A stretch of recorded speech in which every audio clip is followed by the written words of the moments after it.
us again, guys. Today we'll be treating basic skirt pattern, and I hope we can learn one or two things. I'm going to be using a miniature pattern. I'm just going to be telling us the measurements that we'll be using, but I won't be using exactly that today. So on your basic skirt pattern, on your pattern paper rather, come down by 2 inches for your starting line. That is if you want to have a waist, you want to cut with your waist band. But if you are not cutting with your waist band, all you have to do is to start with you don't need any starting line. So you just come down for your waist, your hip line from that tip of that paper, come down for your waistline by 9 inches for your waistline and mark it out. Then after that, you then mark out your hip measurements from the tip of your paper, from the edge of your paper. You mark out your waist measurements divided by 4. Then you mark out on that hip line, mark out your hip measurements divided by, for the front, measure your front hip divided by 2 as usual and connect the lines.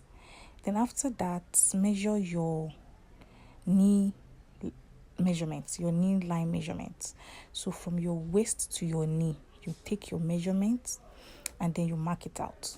Then after marking it out and connecting the lines, you come up by 3 inches. Come up by 3 inches, which is what we call the adjusted knee line. The adjusted knee line. Then you come up by 3 inches so that we can have that fitted, that fits for your skirts. But this is if at all you want to use let's say you want to cut a mermaid skirt or anything of sorts. That is when you do this. But if you are cutting a straight skirt for somebody that does not really like too much firmness on the knee area, then you can just mark it out from your hip line and then connect it straight down, and then you get your straight skirt. But in this case, it's going to look a little bit big on the knee line, so we won't want that. So for this, you can adjust that by coming up by 3 inches. That is your adjusted knee. Then connect your hip measurements straight down. Connect your hip measurement straight down. Now to get that shaping on the knee, you get your hip circumference minus your knee circumference. Then you divide it into 2. After dividing it into 2, whatever your answer is, we are going to be dividing it for the front and for the back. Okay?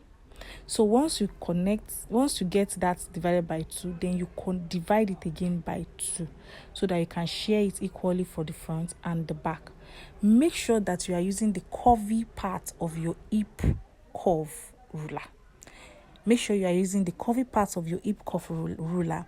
Then from there, you can measure your round hip measurement minus knee divided by 2, and then you divide it again by 2. Then you mark it out on your adjusted knee line. Once you mark it out on your adjusted knee line, you connect the line like so to your hip and connect it to your hip line as you see me doing. And that is all for the hip line, for the skirt, for the front skirt pattern. So for those that likes to have that, I'm not a that person. I don't really like that on my skirts. So for those that like to have that, just measure your nipple to nipple measurements and come in and outward by 1/2 inch each on both sides, and then from the tip of your paper come down by 4.5 inches. By 6 inches, 6.5 inches. Then you connect it like that by 4.5 inches. Then connect it to connect the lines like you see me doing. Connect your 1/2 inch on both sides. Connect it like that, and that is all for the front pattern. So moving on to the back pattern. For the back pattern, we are using the same lines: your waist, your hip, your adjusted knee, and your normal knee line. Okay, remember that we are not marking out any hip and waistline Why? Because we don't want to cut with the band. We are not cutting together with the band. I'm cutting the band separately for this. But if you are cutting with the band, make sure you come down by 2 inches first, and that will be your start line.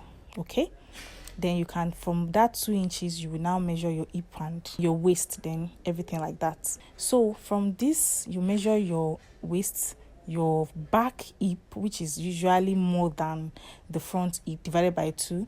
Then you connect it like we did the basics, like we did for the front pattern. After doing that, then you come to your adjusted knee. Remember that divided by 2 that we did for the hip minus knee divided by 2.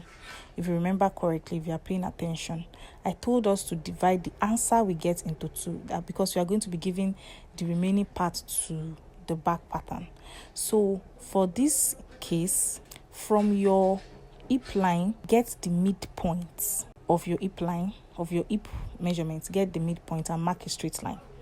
Then you divide it by 2, and then from that, your middle point, come inward and then by outward. That's your knee divided by measurements that we did the other time. You divide it into 2 and then come in and outward on the A line that we did on we call it the A line.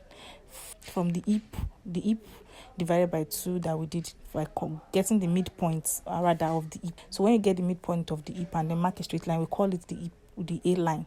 So from that A line, go in by and then outward. Okay, so let's say our answer is 20. So you give 10 to the front and then 10 to the back. So on the back, the A line, from that A line, you come inward by 5 and then outward by 5. I hope we get that. So to get the back shaping for the skirts, on the waistline, come in by ½ inch. Some people do 3/4, but I prefer to do ½ inch to get that shaping very, very well. So come inward by ½ inch and connect it like so to your hip line, and that is all. Okay, connect it to your hip line and connect that line also to your hip line as well, and that is all basically. So then you cut out your front pattern and then your back pattern. That will be all for the class. I hope we learned 1 or 2 things. If you have any question, remember to leave a comment and I'm going to answer your questions. And please like, follow and subscribe. See you in the next video. Bye.